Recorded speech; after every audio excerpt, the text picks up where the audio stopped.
Bom, vamos lá então, pessoal. Boa tarde aí a todos. O primeiro grupo aí que vai apresentar é o grupo do sistema nervoso. Eu já coloquei a projeção aí, né, para vocês. E depois será o sistema endócrino, certo? Falta mais algum grupo, gente, ou não? Professora? Oi? Oi, professora. Perdão, seu áudio está muito baixo. Não estou conseguindo ouvir. Desculpa, não tenho como aumentar. Não, sem problema. Pode falar que eu tô... Eu sou o Márcio, no caso seria o grupo do sistema tegumentar. Eu não encontrei mais nenhum outro membro do grupo, então eu fiz uma apresentação aqui, mas não sei se vai ter outra pessoa para apresentar comigo. Esse seria o problema. Aí foi só você que fez. Eu fiz os slides, eu fiz uma explicação, mas eu não achei outra pessoa. Eu não sei se teria mais alguém do sistema tegumentar também. Né? Beleza. Aí você manda para o meu e-mail agora, então, que aí eu abro e aí a gente finaliza contigo. Pode ser? Tô tentando mandar, eu tô sofrendo alguns erros aqui. Teria algum problema se eu mandar para o WhatsApp, por algum aplicativo, alguma coisa? Não, pode mandar que eu consigo abrir aqui pelo WhatsApp. Tá bom, obrigado. Então, vamos lá, pessoal.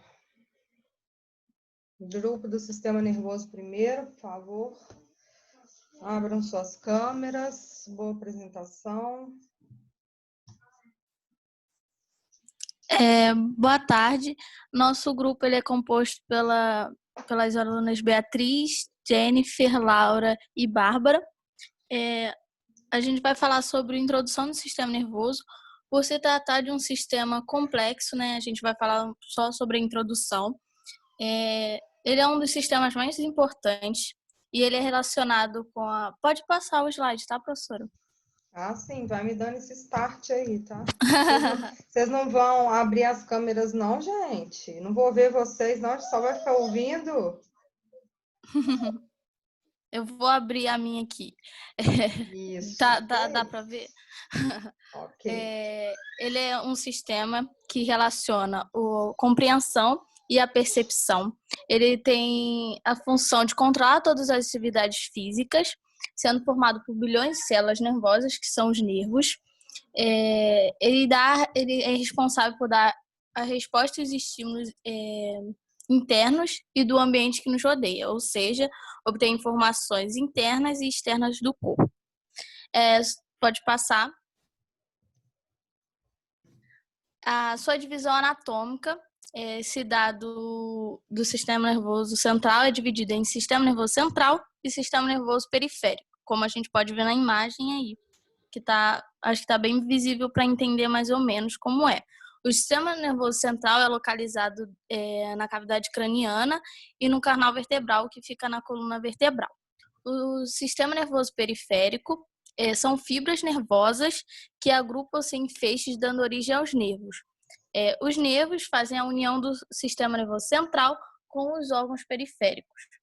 Essa união, quando ela se faz no encéfalo, são nervos cranianos. Se ocorre na medula, são nervos espinhais. Pode passar. A sua divisão e seus componentes. Faz parte do sistema nervoso central, como eu já disse, o encéfalo e a medula espinhal. E é nessa parte que as mensagens são identificadas e as respostas são geradas. Fazendo parte do sistema nervoso periférico são os nervos e os gânglios, sendo responsável por levar a informação aos órgãos do sistema central e destes para os órgãos. Pode passar, professora.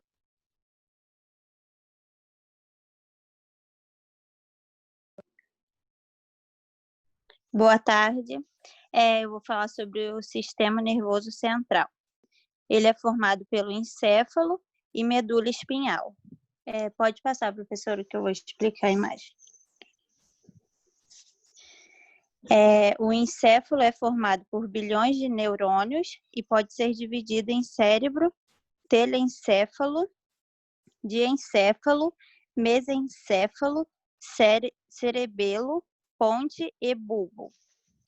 A medula espinhal é um cordão cilíndrico onde parte os nervos conhecidos como espinhais.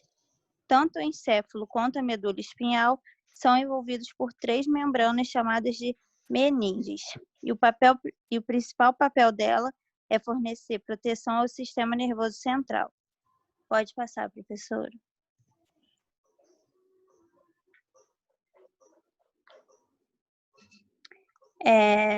Pode passar também. No encéfalo e na medula espinhal, há duas regiões bem definidas. A substância cinzenta e a substância branca. Na substância cinzenta, encontramos corpos celulares dos neurônios e seus dendritos. Na substância branca, é predominante a presença de axônios. Pode passar, professora. Bom, boa tarde a todos. Eu vou falar um pouco sobre o sistema nervoso periférico. O sistema nervoso periférico é a parte do sistema nervoso que se encontra fora do sistema nervoso central. Ele é constituído pelos nervos cranianos, nervos raquidianos, fibras e gânglios nervosos. Pode passar, professora, por favor.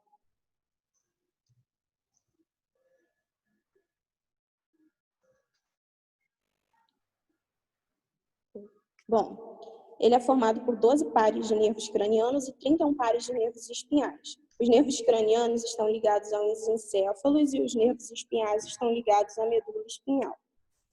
Existem 8 pares de nervos cervicais, 12 torácicos, 5 lombares, 5 sacrais e 1 coxígeo.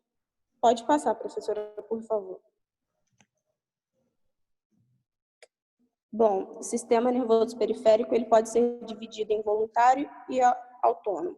O voluntário ele é responsável por inervar músculos estriados esqueléticos que não possuem ação involuntária. Já o autônomo ele é responsável por inervar o músculo liso e o estriado cardíaco, que possuem ação involuntária. O autônomo ainda pode ser dividido em simpático e parasimpático. O simpático consiste de uma maneira geral, está relacionado de uma maneira geral com os estímulos do metabolismo. Já o parasimpático relaciona-se com a redução. Aí embaixo tem um exemplo, que é o batimento cardíaco, que se encontra acelerado pelo sistema simpático e desacelerado pelo parasimpático, assim possuindo ações antagônicas. Pode passar, por favor.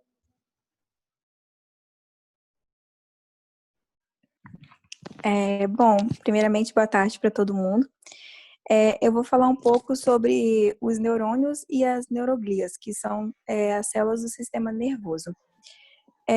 Os neurônios são as células responsáveis pela recepção e transmissão dos estímulos no meio interno e externo e possibilita que o organismo faça execução de respostas adequadas para a manutenção da homeostase.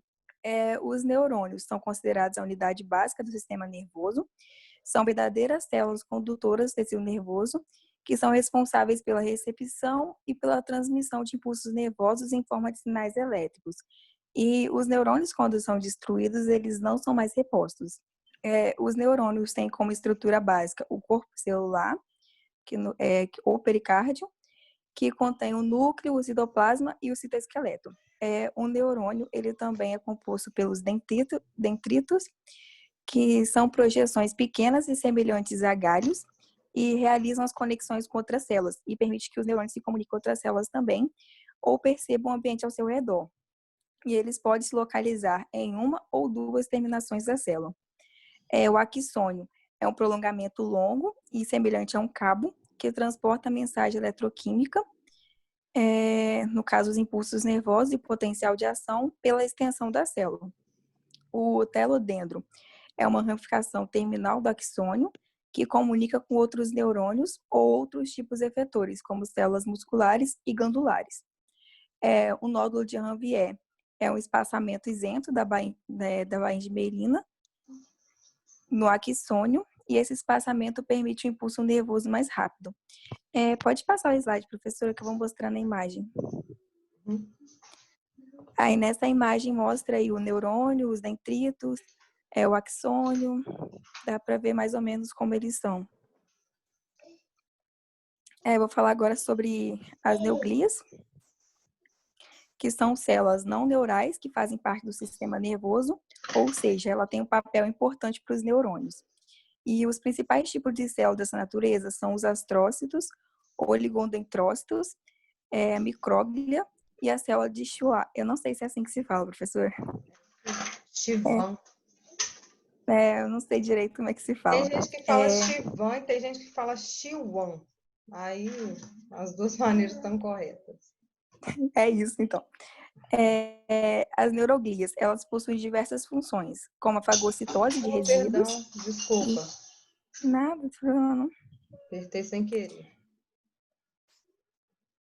Que elas possuem diversas funções, como a fagocitose de resíduos, que no caso é o caso das micróglias, isolamento elétrico dos axônios, que é feito pelo oligodendrócitos, nutrição e suporte, que no caso é o dos astrócitos, e esse último que eu falei, ele liga os neurônios aos capilares sanguíneos e à pia mater. Os astrócitos com prolongamentos menos numerosos, eles são mais longos e são chamados astrócitos fibrosos e se localizam na substância branca. A gente está mostrando uma imagem lá em cima onde fica a substância branca e a substância cinzenta. E os astrócitos protoplasmáticos encontrados principalmente na substância cinzenta, eles apresentam maior número de prolongamentos, que são curtos e muito ramificados. E os astrócitos, eles formam uma barreira hemotencefálica, e essa barreira, ela dificulta a passagem de determinada substância, como alguns antibióticos, agentes químicos e toxinas do sangue para o tecido nervoso. E a ausência das neuroglias, ela pode prejudicar na transferência de impulsos nervosos entre os neurônios. Bom, professor, eu acho que é isso. Acho que agora o próximo é só as referências bibliográficas mesmo. Se tiver alguma pergunta para fazer.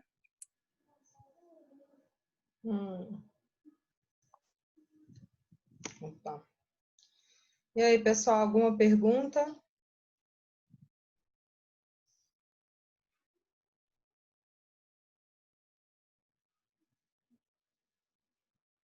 Pessoal.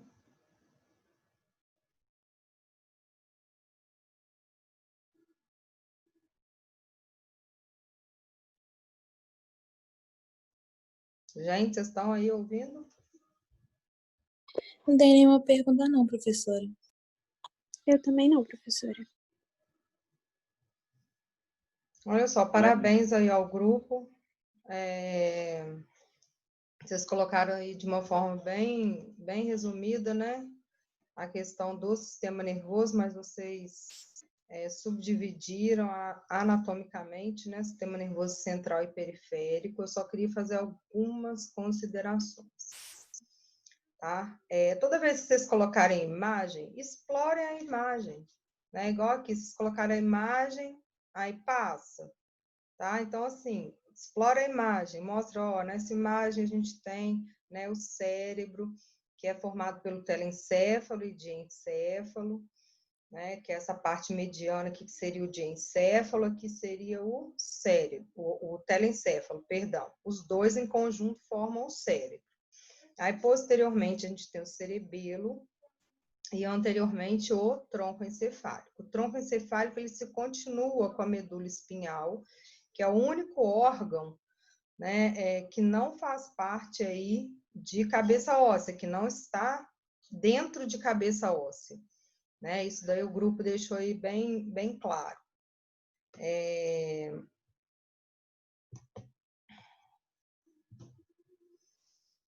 Isso. Na outra imagem aqui que vocês colocaram, né, subdividiu, né, o tronco encefálico em mesencéfalo, aqui em rosa, a ponte, né, em roxo e o bulbo em azul. E eles colocaram em roxo aqui também o cerebelo, que é o órgão mais posterior, né, alojado também em cabeça óssea. Toda essa parte externa, gente, é chamada de córtex, né, e a parte interna é chamada de medula. Né? No córtex, tá vendo aqui nessa outra imagem que vocês colocaram? Todo o córtex dos órgãos alojados em cabeça óssea, ou seja, todos exceto a medula espinhal, tem essa formação, substância cinzenta na sua parte externa e a substância branca na parte interna. ok? Na medula óssea, isso é invertido.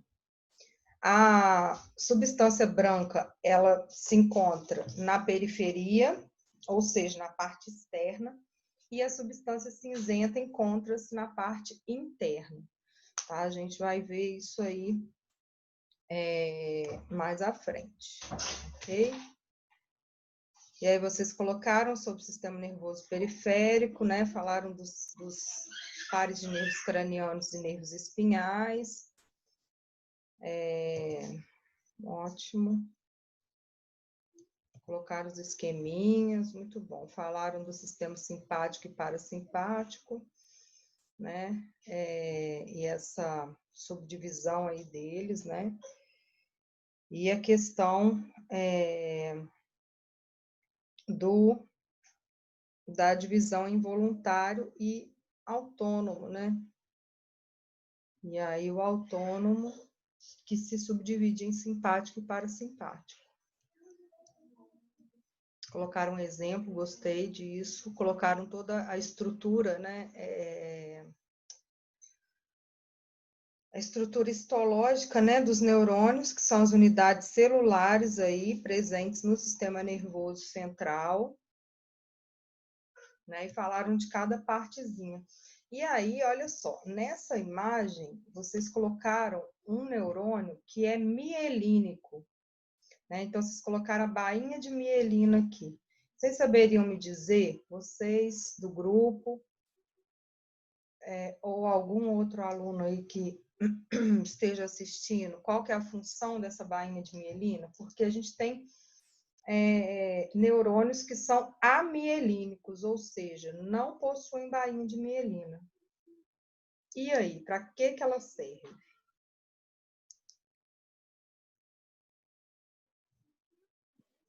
No caso, seria de proteger o axônio?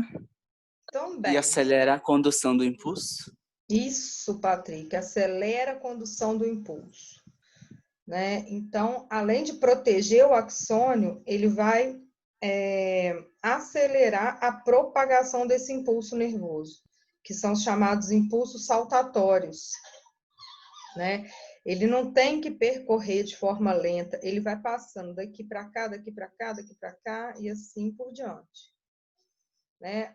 Um neurônio que é amielínico, ele tem um outro tipo de condução nervosa, né? Que é um pouco mais lenta, né? Que aí eu acho que vocês devem ter visto alguma coisa em relação a sinapses, né? O que seriam as sinapses, gente? Eu já até falei.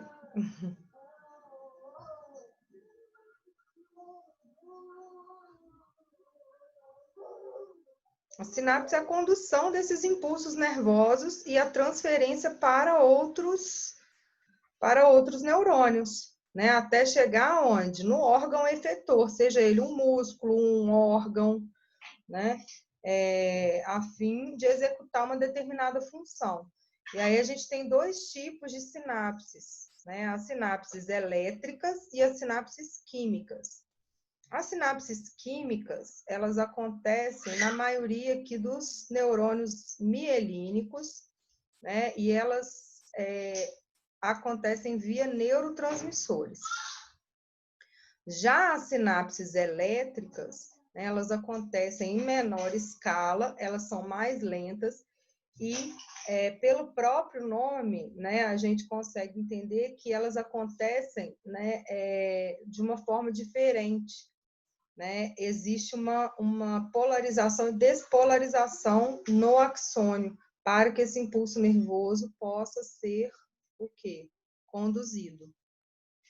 Ok? Mas aí já entra um pouco na matéria de biofísica. Não sei se vocês estão tendo esse período ou se vocês vão ter no próximo. Vão ter nesse período biofísica? Acho que não, né?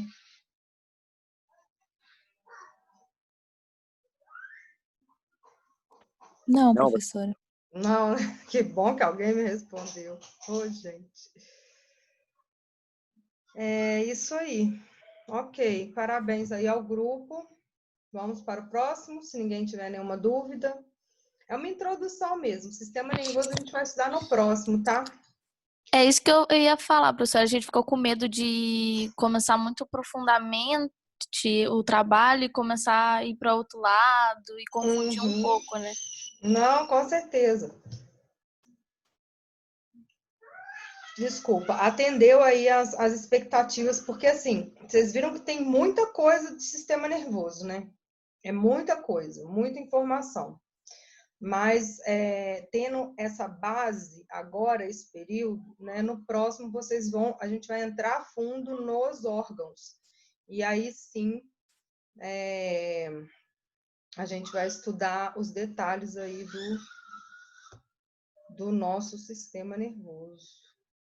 Ok? Podemos passar para o próximo grupo, sistema endócrino. Sim.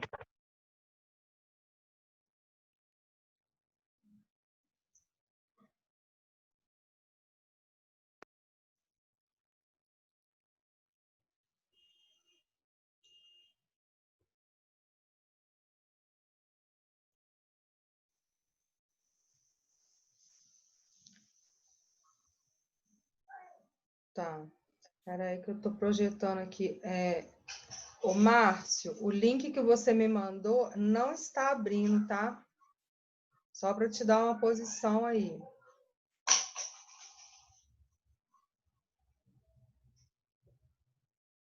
Tentar me mandar de outra forma, senão não tem como projetar aqui. Ou se eu descompartilhar a tela e compartilhar igual a gente fez aí em um momento aí. Tá bom? Vou tentar ver aqui, professora, mas eu nem sei se vai ter outra maneira de compartilhar. Vou tentar aqui. Tá bem. O grupo tá todo aí, gente? Rafael Queiroz. Sim. Então fala presente. Vamos fazer igual primário, ó. Rafael Queiroz. Presente. Laura Soares. Presente. Gustavo. Presente. E Ellen. Presente. Gente, deixa as câmeras abertas, não foi combinado? Senão a gente fica aqui, nossa, numa canseira. Tenta deixar a câmera aberta, isso. Então vamos lá, quem quiser começar, estou aí à disposição. Eu e a turma, né? Boa tarde, turma. Boa tarde.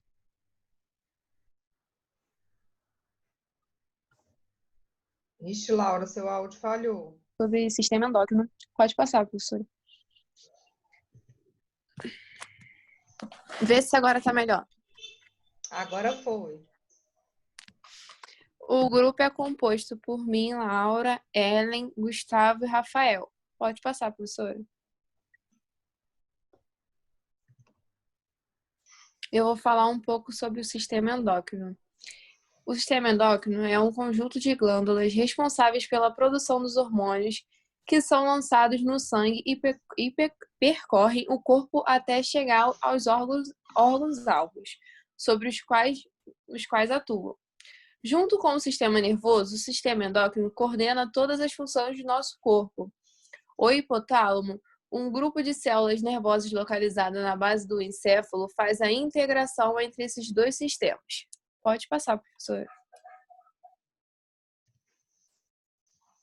Principais glândulas endócrinas. As glândulas endócrinas estão localizadas em diferentes partes do corpo. Na hipófise, tireoide, paratireoide, timo, suprarrenais, pâncreas e as glândulas sexuais. Pode passar.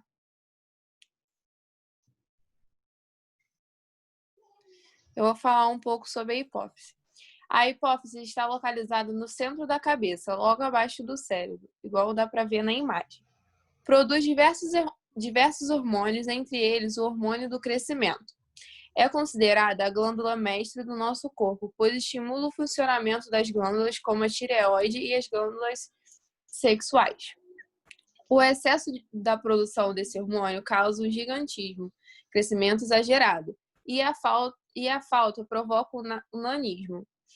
Outro hormônio produzido pela hipófise é antidiurético.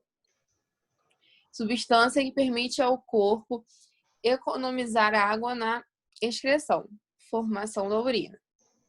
Pode passar. Agora o Gustavo vai falar um pouco sobre a tireoide. Boa tarde. A tireoide está localizada na frente da traqueia, que é a região inferior do pescoço. Ela produz os hormônios tiroxina, a triodotironina, e os hormônios produzidos por essa glândula ajudam a manter normais as pressões sanguíneas, o ritmo cardíaco, o tônus muscular e as funções sexuais. Algumas alterações na tireoide podem provocar hipertireoidismo, que é a glândula que produz em excesso, e a hipotireoidismo e a produção de hormônios, que é deficiente, ou a hipotireoidismo, que é a produção de hormônios deficiente. A calcitonina também é um hormônio produzido em pequenas quantidades pela tireoide. Vou passar, professor. A paratireoide, são 4 glândulas que ficam no pescoço, atrás da tireoide, cuja função é controlar os níveis de cálcio no sangue através da produção do hormônio paratireoidiano ou paratormônio, que é o PTH. Quando há produção excessiva do PTH, os níveis de cálcio do sangue sobem numa condição chamada hipercalcemia. E a diminuição desse hormônio reduz a quantidade de cálcio no sangue e faz com que os músculos se contraem violentamente, que é a tetânia. Pode passar, professor.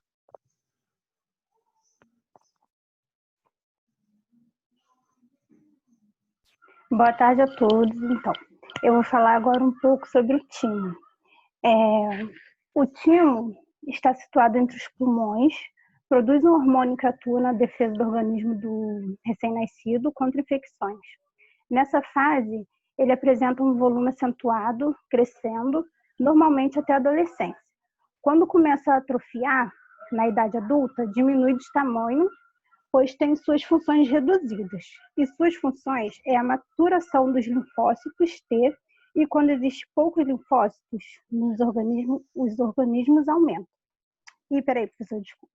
E quando existe poucos linfócitos nos organismos, aumentam a chance de adquirir doenças. O timo também é responsável pela produção de hormônio timosina, que estimula a maturação dos linfócitos T. Desculpa, professora, porque tem um sonzinho atrás atrapalhando. E ele se localiza no meio do peito, debaixo do externo, em cima do coração, e é lá que fica a glândula do timo. E os tumores do timo podem se pressionar estruturas próximas, provocando sintomas como falta de ar, tosse, dor no peito, problemas de deglutição, perda de apetite e perda de peso. Aí eu fiz um resumo de como tratar o timo. O tratamento deve ser orientado por um oncologista, mas normalmente é feito com cirurgia para retirar o máximo do tumor possível. O que soluciona a maioria dos casos. Já os mais graves, quando se trata do câncer e existem metástases, pode ser recomendado uma radioterapia. Pode passar, por favor. Então, boa tarde. As glândulas suprarrenais situam-se acima do rins e produzem a adrenalina, o hormônio que prepara o corpo, a adrenalina no organismo são. Aí está mostrando a imagem ao lado as glândulas suprarrenais.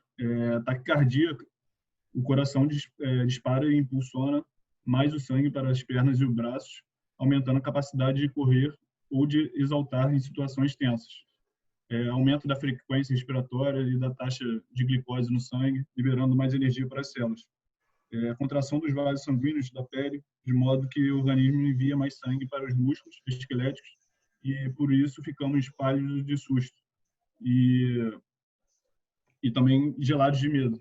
Aí pode passar, por favor. Acho que é ele agora. Então, agora eu vou falar do pâncreas. O pâncreas é uma glândula mista, pois além de hormônios, insulina e glucagon, produz também o suco pancreático, que é lançado no intestino delgado e desempenha importante papel na digestão. A insulina controla a entrada de glicose nas células, onde será utilizada a liberação de energia e o armazenamento no fígado, na forma de glicogênio. A falta ou a baixa produção de insulina provoca o diabetes, doenças caracterizadas pelo excesso de glicose no sangue, que é a hiperglicemia. E as funções do pâncreas, que no caso são duas funções, que é produzir enzimas, que é a função exócrina, e produzir hormônios, que é a função endócrina. E as doenças que podem ser causadas são as principais doenças do pâncreas, que são a pancreatite, que é classificada em aguda ou crônica, e o câncer de pâncreas. A pancreatite é uma inflamação do pâncreas causada pela ativação das enzimas pancreáticas dentro da glândula, e não no duodeno como é o normal. E o pâncreas é uma doença presente no organismo de todos os seres vertebrados. O pâncreas também é o principal órgão no controle de glicemia, a taxa de açúcar no sangue, e ele é responsável também pela produção de insulina, hormônio que lubrifica a parede da célula, para que ela absorva os carboidratos em função de energia. Pode passar, por favor.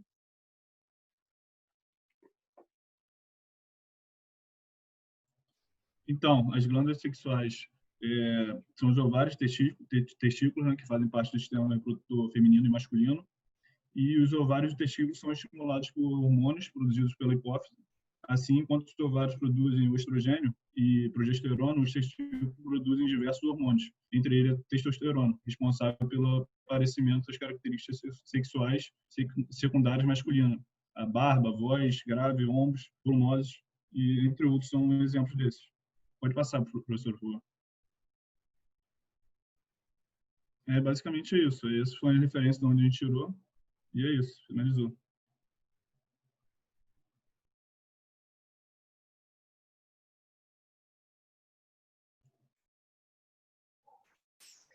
Tinha desligado o meu áudio aqui, desculpa, gente. Estou falando, vocês não estão me ouvindo, né?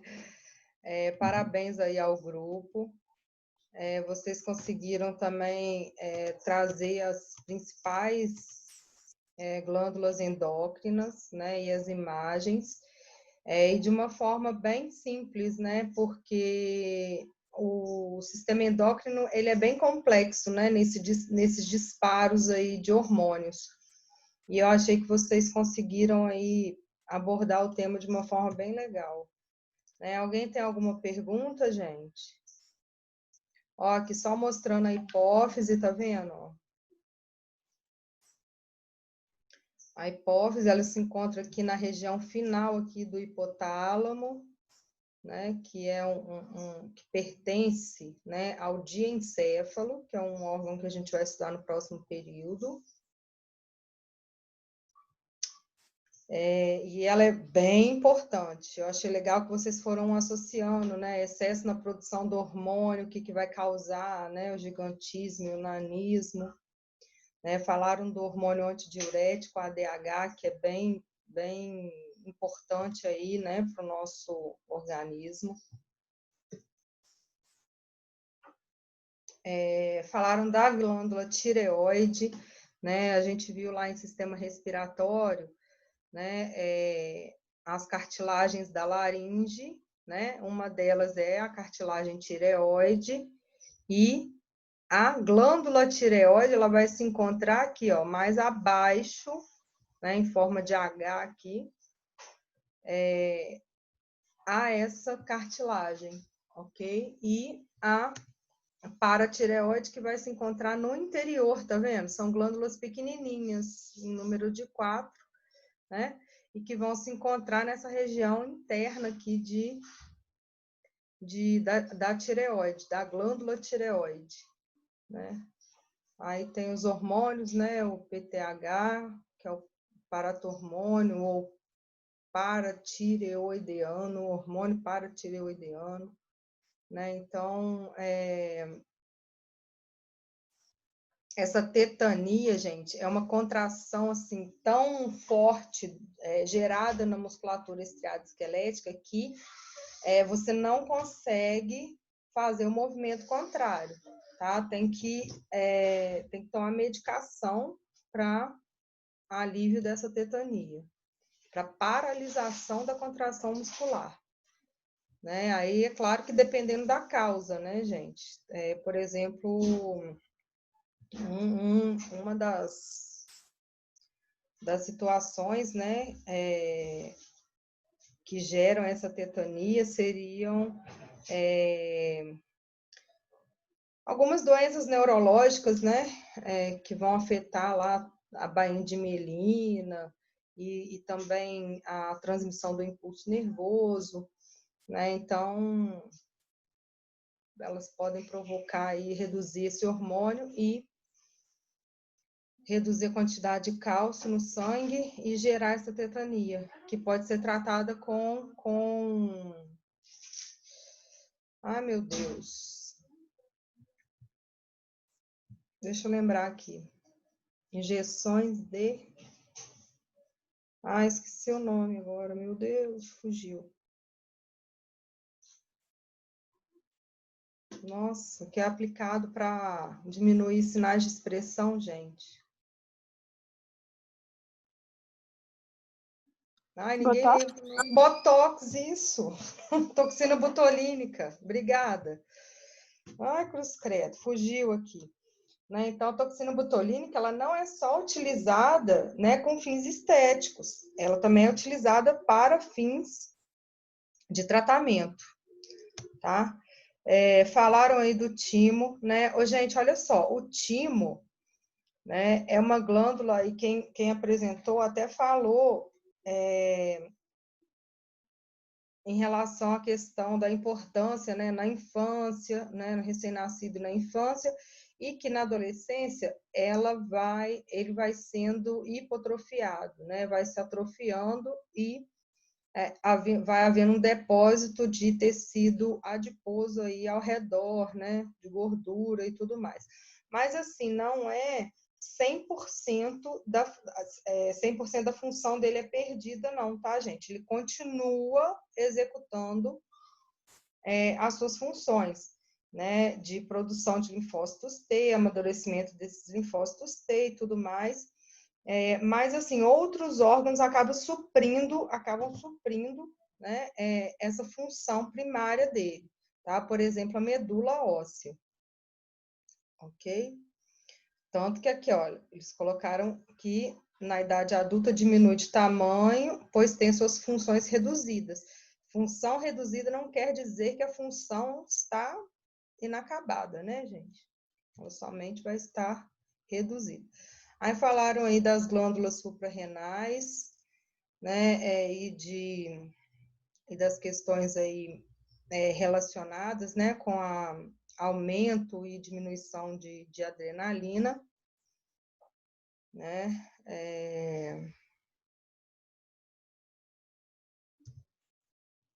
falaram também do pâncreas, legal, né, o pâncreas a gente viu em sistema digestivo, lembra? Que é uma glândula mista, né, por ser uma glândula mista, ela tem a parte endócrina, que é essa que vocês trouxeram, né, produzindo principalmente insulina e glucagon, né, outros hormônios também estão associados ao pâncreas endócrino, e a parte exócrina, né, que é a que faz parte aí do sistema digestivo, que vai liberar o suco pancreático. Né? E falaram das questões aí, né, do diabetes, aí é o diabetes mellitus, tá? Porque existe um outro tipo de diabetes, que é o diabetes insípido, que já tem uma outra etiologia. Isso aí, né, caracterizado pelo excesso de glicose no sangue.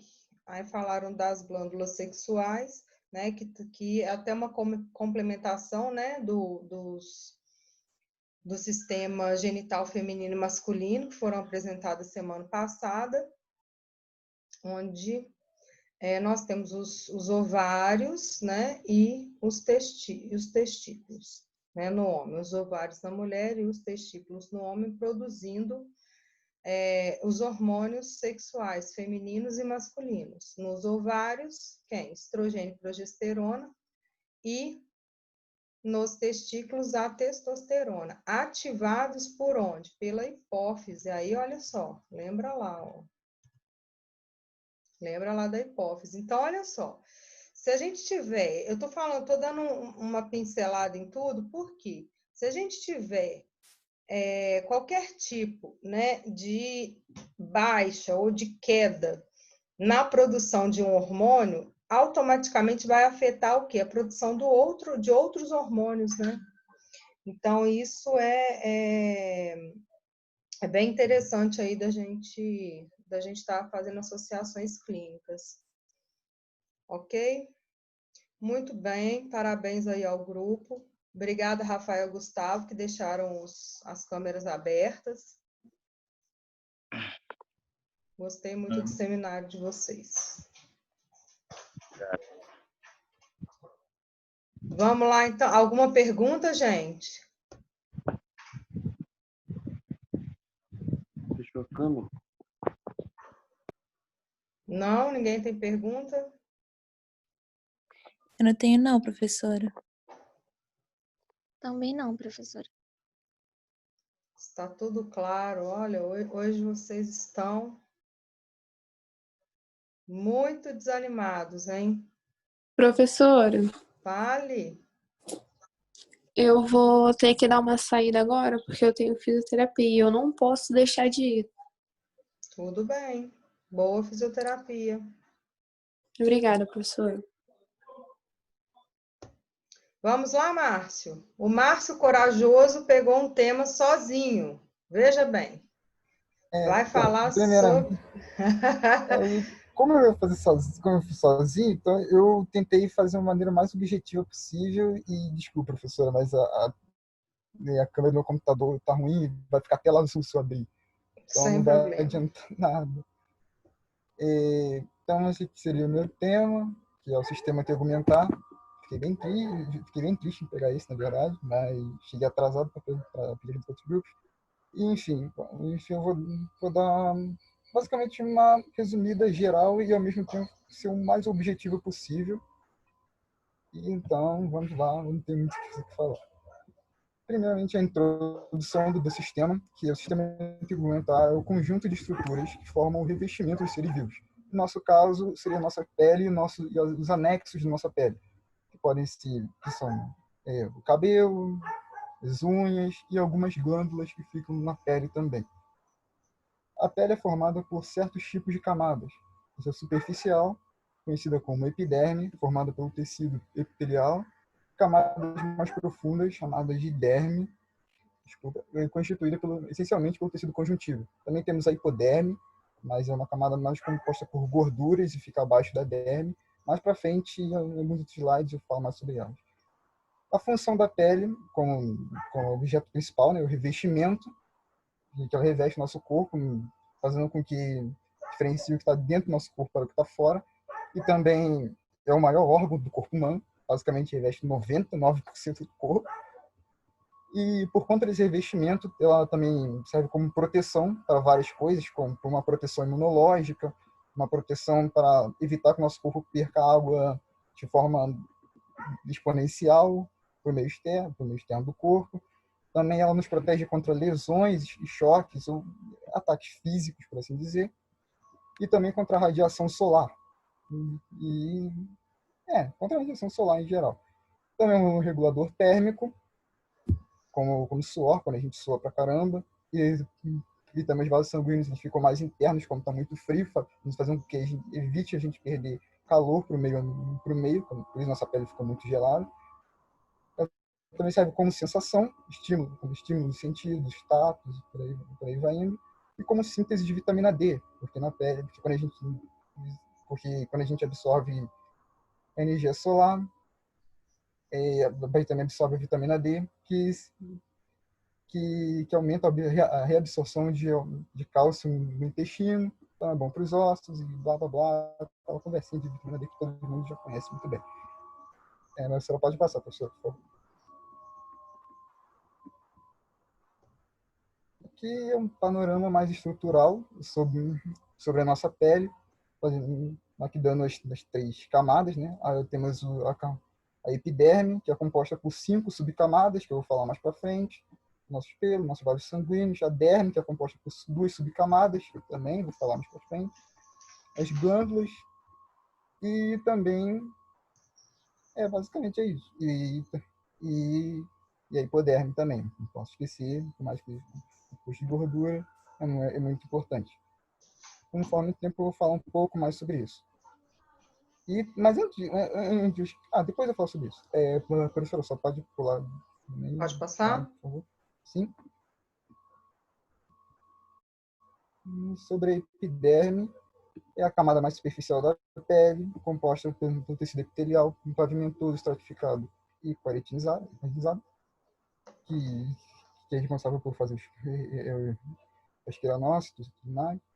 E esse tecido ele possui células justapostas e não são vascularizados, eles recebem sangue sangue da derme e tem uma alta taxa mitótica, ou seja, se reproduz muito rápido, etc. E por aí vai. Os 4 tipos de células que compõem a epiderme do tecido epitelial, no caso, são os queracinócitos, que são responsáveis pela síntese de queratina. Nós temos também os melanócitos, que são células responsáveis pela produção de melanina na pele, nossa pigmentação. Nós também temos as células, eu sempre me confundo como eu falo isso. As células de Langerhans. De Langerhans, obrigado, professor, que participam nas reações imunológicas do nosso corpo. E nós temos também as células de Merkel. Essas células apresentam uma função sensorial no nosso corpo. E é isso, professora, só pode passar de novo, por favor? Passo. E aqui temos as camadas da epiderme, as subcamadas dela. No caso, as camadas da epiderme. Lembrando que elas vêm de baixo para cima. No caso, elas são formadas na camada basal. E da camada basal elas vão subindo na lâmina basal. Professor, tivemos um pequeno problema. Meu computador está dando pane. Não, mas tá tranquilo, ó. Camada basal. É que meu computador deu um super pane aqui e saiu da página total e... Ixi. Eu realmente não sei explicar o que aconteceu com o meu computador morreu. Não. Mas você não está conseguindo ver o slide, não? Não, é que minha tela ficou toda preta. Ai. Esse é o problema, eu não consigo ver nada. Então... E agora, eu não sei realmente o que fazer. Não sei que eu reinicio o computador agora. Será que você não consegue conectar no celular, não? Ou reiniciar? Eu posso tentar conectar pelo celular enquanto o computador reinicia. Conecta pelo celular, não tem problema não, a gente espera um pouquinho. Desculpa mesmo, professor. Nada, que isso, acontece.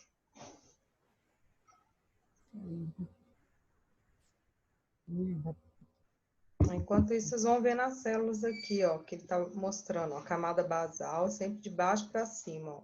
Depois a camada espinhosa, aqui a camada granulosa e a camada córnea. E os tipos de células, né, gente? Olha só, vocês estão tendo aí biologia celular, então vocês já viram isso, né? Os tipos celulares são diferentes à medida que mudam as camadas, tá vendo? É chamado de camada ou extrato. E aí não é extrato de tomate não, viu, gente? É extrato de camada. Que ele mostrou, que ele falou, ó, pele nova e pele antiga, né? Porque essa pele aqui, ela vai o quê? Se descamando. Conseguiu, Márcio? Eu tive que abrir pelo celular mesmo, porque pelo computador, o computador está reiniciando. Deu pane total. Ok. Agora você está vendo? Agora eu consigo enxergar. Isso. Eu parei na camada basal, né? Isso aí. Ah, tá. Então, as células elas sempre vão subir de cima para baixo, porque da camada basal é a primeira camada que surge, e a última camada, que é a córnea, ela surge já com células mortas. E elas são a superfície da pele. E são 4 camadas, basicamente em todo o corpo, só que nas partes palmoplantares, que são nossas mãos, são nossas, como posso falar? As mãos e pés, no caso as partes duras das mãos e dos pés, e uma 5ª camada, que é a camada lúcida, que também é formada por células mortas também. Basicamente, essa regeneração de células, para ir subindo, essas células irem subindo de camada, elas demoram mais ou menos umas 4 semanas, a regeneração. Tá, pode pular, professor. Isso aí. E falando um pouco mais sobre agora a derme. Derme, que é a segunda camada da pele, abaixo da epiderme, composta por tecido conjuntivo resistente, que possui fibras colágenas e elásticas. Também contém células como os fibroblastos, os macrófagos e os adipócitos.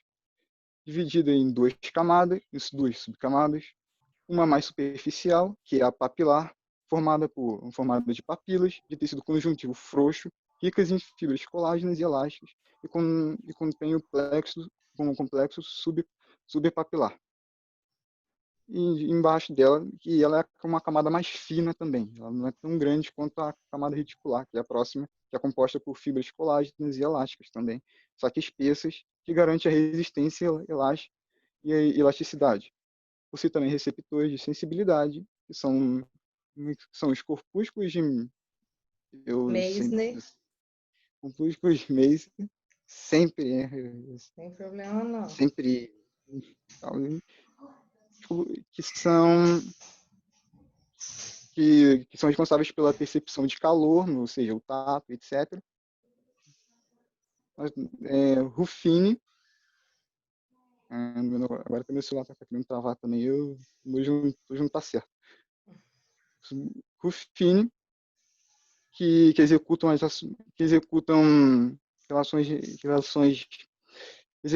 ações relacionadas com a propriocepção. Tive que até que anotar essa palavra, porque eu realmente não ia lembrar. E os corpúsculos de Pacini. Assim, isso.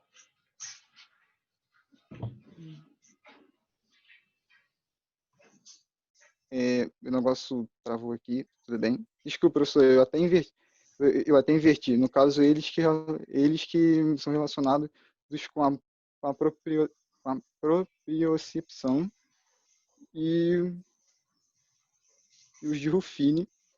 No caso, eu estou confundindo tudo porque o meu celular também está bugando também. Minha vida hoje está aquela maravilha que todo mundo conhece.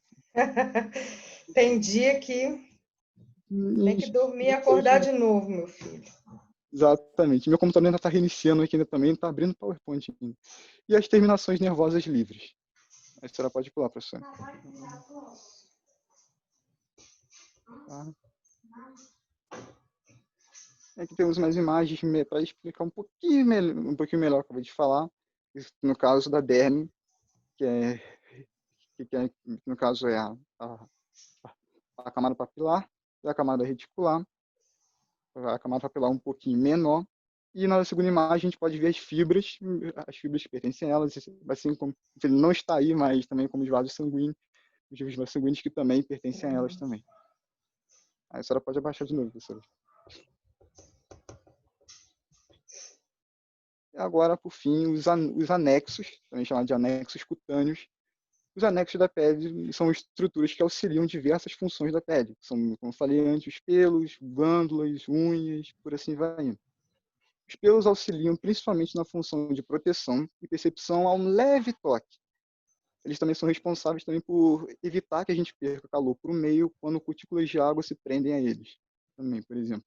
Eles estão inseridos em uma estrutura denominada de folículos pilosos, que emergem, né, da epiderme e tem a sua base na derme, que é chamado de bulbo capilar, que é o seu início. Na pele nós temos as glândulas sebáceas, responsáveis por produzir uma substância oleosa denominada de sebo, que reveste a pele, deixando ela mais macia e também ajuda a proteger ela também. E as glândulas sudoríparas, que são responsáveis pela produção de suor. E, por último, as unhas, que são feitas de células queratinosas, são uma parte mais dura e tem uma parte mais dura e tem a função de nos ajudar a agarrar objetos e proteção também. E aqui só uma imagenzinha para dar uma explicada melhor. A gente também pode ver um feixe de músculo também, que é do lado do cabelo, que é o que deixa o cabelo reto quando a gente está, por exemplo, com muito frio, etc. As glândulas sudoríparas e também a rede de colágenos e elastina. E é isso, professora. E Isso embaixo aí. E aí a fonte, eu tirei basicamente tudo de um livro, no caso a parte F do livro, que era do tecido, que era do sistema tegumentar, e o meu nome. E o meu computador acabou de mandar uma notificação que morreu e está reiniciando aqui, ocorreu um erro desconhecido. Nossa Senhora. Mas enfim, é isso. Desculpa Bom, mesmo. Márcio, não, sem problema, isso acontece. Ninguém está a salvo de acontecer, né, algo imprevisto aí, mas eu queria te dar os parabéns, né, por ter assumido um tema sozinho, né, você poderia até ter inserido em outro tema, mas acabou que você pegou essa incumbência aí, sem problema algum, né, No dia que foram separar os temas eu não estava, eu achei que eu ia ter que pegar esse direto, então... Mas você já pegou e já fez, né, para resolver sua vida, isso aí. Menino de atitude. Gostei. O sistema tegumentar, gente, a gente, assim, comenta somente sobre ele na anatomia, porque é um sistema que, geralmente eu peço em forma de trabalho mesmo, tá? Por quê? É um sistema que a gente não estuda as partes anatômicas, né? A gente vê a pele, né, que é formada aí pelas camadas que o Márcio falou, a epiderme é mais superficial e a derme a mais profunda, né? Sendo que existe a diferença, deixa eu passar aqui para a imagem que ele trouxe, né? E que ele falou sobre isso, né? Que a derme, ela se diferencia da epiderme pela vascularização. Então, a derme é uma camada vascularizada e a epiderme é uma camada avascular. Tanto que se, por exemplo, você passa e arranha o braço, e aí fica machucado assim, mas não sangra, você lesionou o quê? Apenas a epiderme, alguma daquelas camadas da epiderme. Se houver sangramento, você lesionou todas as camadas da epiderme e chegou a atingir a derme, né? Igual cai, rala o joelho no chão, né? Acontece. E aí fica cheio daquelas... de sangue, né? E arranhaduras, né? Até mesmo porque o joelho, a gente tem a patela, né, no interior, e o joelho é mesmo pele, tecido epiderme, derme e um pouquinho de tecido conjuntivo, né? A gente sente a estrutura óssea, a gente sente a patela, né? Então, assim, é bem desprovido aí de proteção muscular, né, nessa região. E aí, facilmente, aí vasinhos podem se romper, ok? Mas ele trouxe aí as imagens, falou sobre os pelos, né? A gente tem aqui o músculo eretor do pelo, né? Que quando você sente frio, ele se contrai e esse pelo, ele fica eriçado, né? Que a gente fala, que é quando ele fica estendido, né? O intuito disso é o quê? É que o nosso corpo aproxime essas estruturas, esses pelos, para que você possa o quê? Aquecer o seu corpo, né? É uma forma de defesa aí do nosso organismo. Ah, sim. Os anexos, né? Aproveitando a imagem aqui, ó, as glândulas sudoríparas, né? As glândulas sebáceas, que vão lubrificar todo esse folículo piloso, né? Que é onde esse pelo se encontra. É bem interessante aí. Então, assim, são estruturas são estruturas mesmo histológicas que a gente não consegue visualizar lá na prática, tá? Igual, por exemplo, essas camadas, né? A gente observa lá as unhas, né? E a própria pele, mas assim, a epiderme, né, na verdade. A hipoderme, gente, que é o tecido adiposo que fica abaixo da derme, ela, por muitos livros, aí, muitos anos, ela foi considerada como camada, uma terceira camada da pele. Só que os livros de histologia mais atuais, eles não estão considerando a hipoderme como parte da pele. A pele seria epiderme e derme, pelas características histológicas. A hipoderme, por ter a presença, né, de tecido adiposo, formado por adipócitos, o que acontece? Ela é uma camada estrutural que vai dar conformidade à nossa pele e também às estruturas que estarão aqui embaixo. Quem que vai estar aqui embaixo da hipoderme, gente?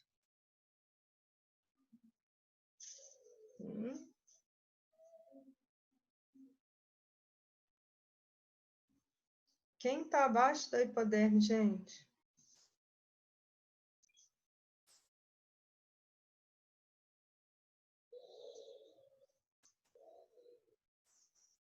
Ninguém? Tecido conjuntivo? Não. Tecido conjuntivo é a derme, tá? A epiderme é tecido epitelial. A derme é tecido conjuntivo. A hipoderme é tecido adiposo. E quem vem aqui embaixo?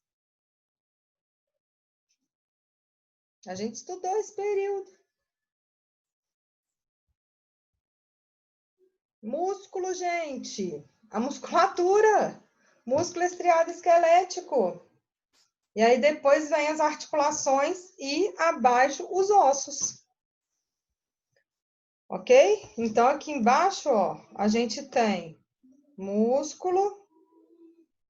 Ah, eu vou fazer assim não. Peraí.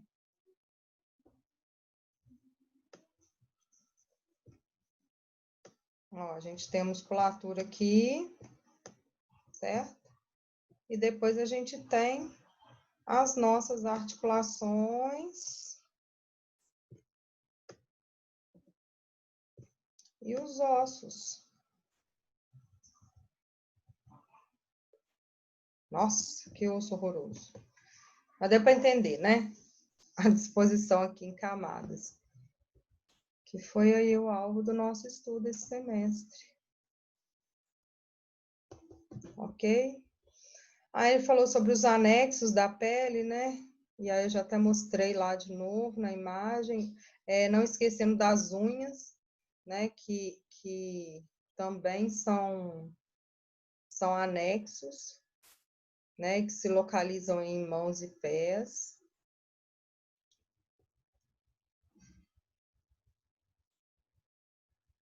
E isso aí. Alguém tem alguma dúvida? Não, professor. Gente, deixa eu fazer uma pergunta para vocês. Vocês já fizeram aquela capacitação de prova? Já, professora. Já fizeram? Deu tudo certo? Vocês têm alguma dúvida?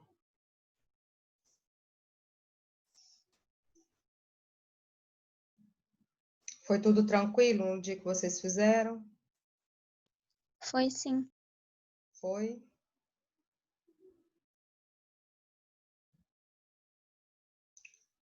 Ok. Olha só, vamos tirar nossa foto, que hoje nós finalizamos. Por hoje finalizamos, até um pouco mais cedo. Vocês não têm dúvida de nada? Não vou ficar segurando vocês, não. Aí, semana que vem a gente tem algumas novidades aí, ok? Eu faço contato com vocês. Ninguém tem dúvida de nada. Fale, Júlia. Semana que vem já começam nossas provas. Vai ter aula normalmente? Vai. Porque não é o dia da minha prova, né? A minha prova acho que é só na outra semana, se eu não me engano. Vai ter aula normalmente. É só na outra semana, né? Tá bem, obrigada, professora. Ok? Qualquer coisa, assim, se tiver alguma alteração, eu aviso a vocês. Mas, por enquanto, é aula normal.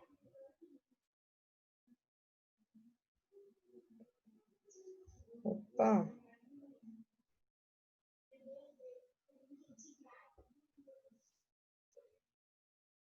Vamos lá, gente? Vamos tirar a nossa foto? Ninguém vai abrir a câmera? Meu Deus! Ah, que bom! Nossa, eu não consigo fechar aqui. Ih, Deus. Deixa eu colocar aqui do sistema nervoso para ficar atrás. Ficar bonitinho para vocês verem. Gente, à medida que vocês forem estudando, se tiver dúvida, vocês me perguntem, tá? E tem aí os nossos monitores, que eu acho que fizeram até contato aí com vocês, da gente estar também fazendo essa troca, ok? Para eles estarem auxiliando vocês aí antes da nossa prova. Certo? Ih, tá aparecendo bem a minha janela aqui, peraí.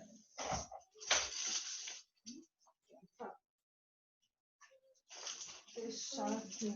Ah, tá aparecendo a janela aqui no celular. E ainda tá, gente. Ué, hein? Nunca aconteceu isso. Deixa eu virar o computador aqui um pouquinho. Aí, agora vai dar certo. Aí, 1, 2, 3 e... já. Isso aí, pessoal. Então, um beijo. Até semana que vem, se Deus quiser. Boa semana aí para todos. Igualmente. Tchau, Valeu. professora. Até semana que vem. Tchau, Boa professora. semana. Tchau, professora. Tchau, professora. Obrigada. Tchau, tchau.